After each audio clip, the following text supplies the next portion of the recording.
बाद बच्चों accent academy online classes में आपका स्वागत है। ग्रीष्मकालीन अवकाश के बाद में आज हमारे ऑनलाइन क्लासेस में संस्कृत विषय का प्रथम दिन है, जिसमें हम संस्कृत वर्णमाला और उच्चारण स्थान के बारे में पढ़ेंगे। संस्कृत वर्णमाला में सबसे पहले हम भाषा के बारे में पढ़ेंगे। भाषा का प्रारंभिक रूप मौखिक था, परंतु समय बीतने के साथ साथ दूर स्थित लोगों तक अपना संदेश पहुंचाने के लिए भाषा लिखित रूप की आवश्यकता अनुभव हुई। इसके परिणाम स्वरूप मुख से निकलने वाली ध्वनि के लिए कुछ संकेत चिन्ह निश्चित किए गए और बाद में ये संकेत चिन्हों को वर्ण कहा जाने लगा। वर्ण भाषा की सबसे छोटी और प्रारंभिक इकाई है। इसके बिना किसी भाषा की कल्पना भी नहीं की जा सकती है। ये प्रत्येक भाषा के शब्दों में विद्यमान रहते हैं, अतः यह कहना अतिशयोक्ति नहीं होगा कि वर्ण किसी भी भाषा का मूल आधार होते हैं। वर्णों को अक्षर भी कहा जाता है। वर्णमाला का शाब्दिक अर्थ है वर्णों की माला अथवा वर्णों का समूह। इस प्रकार वर्णों के क्रमबद्ध अथवा व्यवस्थित समूह को वर्णमाला कहते हैं। संस्कृत भाषा की वर्णमाला में सामान्यतः 48 वर्ण है। संस्कृत भाषा संपूर्ण वर्णमाला इस प्रकार है। स्वर वर्ण में अ, आ, ई, उ, ऋ, ए, ऐ, ओ, औ ये 13 वर्ण आते हैं। व्यंजन वर्ण में स्पर्श व्यंजन वर्ण, अंतस्थ व्यंजन वर्ण, ऊष्म व्यंजन वर्ण और अयोगवाहक व्यंजन वर्ण आते हैं।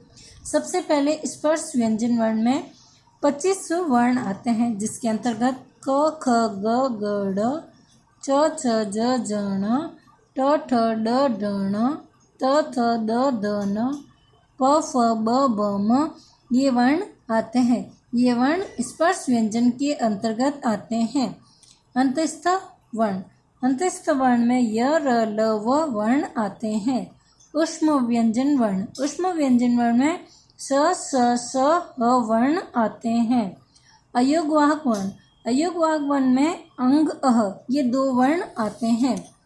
उपयुक्त वर्णों के अतिरिक्त संस्कृत भाषा में 2 या 2 से अधिक व्यंजनों का संयुक्त रूप में भी प्रयोग होता है, जिन्हें संयुक्त व्यंजन कहा जाता है। जैसे क धन श से श, त धन र से त्र और ज धन ज्ञ से ज्ञ, स त्र ज्ञ ये 3 वर्ण संयुक्त व्यंजन कहलाते हैं। अब हम वर्णों के उच्चारण स्थान के बारे में पढ़ेंगे। वर्णों का उच्चारण करते समय जिह्वा यानी जीभ मुख के कंठ, तालु आदि जिन जिन भागों या स्थानों को स्पर्श करती है, उन मुख के वही भाग या स्थान ही उन वर्णों के उच्चारण स्थान कहलाते हैं।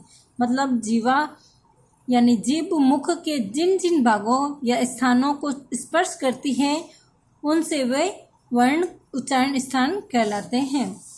उच्चारण स्थान में पहला है कंठ। अ, आ, क, ख, ग, ग, ड़, ह और विसर्ग ये सभी वर्ण कंठ से बोले जाते हैं, अतः इन्हें कंठीय वर्ण कहते हैं।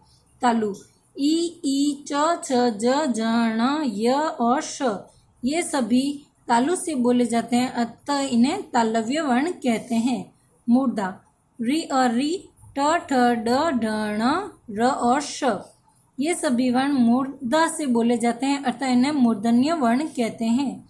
दंत रि, त, थ, द, ध, न, ल और श इन सभी वर्णों का उच्चारण करते समय जिह्वा दांत को स्पर्श करती है, अतः इन्हें दंतीय वर्ण कहा जाता है। ओष्ठ उ, प, फ, ब, भ, म उपधमान्य प, फ इन वर्णों का उच्चारण दोनों होठों से होता है, अतः ये ओष्ठीय वर्ण कहलाते हैं। नासिका न्य, ण, न, म ये वर्ण नासिका से बोले जाते हैं, अतः इन्हें नासिकीय वर्ण कहते हैं। नासिका अनुस्वारस्य अर्थात इन वर्णों के अतिरिक्त अनुस्वार का उच्चारण स्थान भी नासिका है, अतः यह भी नासिकीय वर्ण है। यहाँ पर यह स्पष्ट करना आवश्यक प्रतीत होता है कि नासिकीय वर्ण के 2 उच्चारण स्थान होते हैं, क्योंकि ये प्रत्येक वर्ण के पंचम वर्ण होते हैं। अतः इन वर्णों का एक उच्चारण स्थान तो प्रत्येक वर्ण वाला है और दूसरा उच्चारण स्थान नासिका है। इनका उच्चारण मुख सहित नासिका है। तो आज हमने वर्ण और उच्चारण स्थान के बारे में पढ़ा है। अब हमारा होमवर्क है वर्णमाला में हमें ये वर्णमाला की परिभाषा, ये सारे वर्ण लिखने हैं और वर्णों के उच्चारण स्थान यहाँ से लेकर यहाँ तक अपनी अभ्यास पुस्तिका में करना है। धन्यवाद।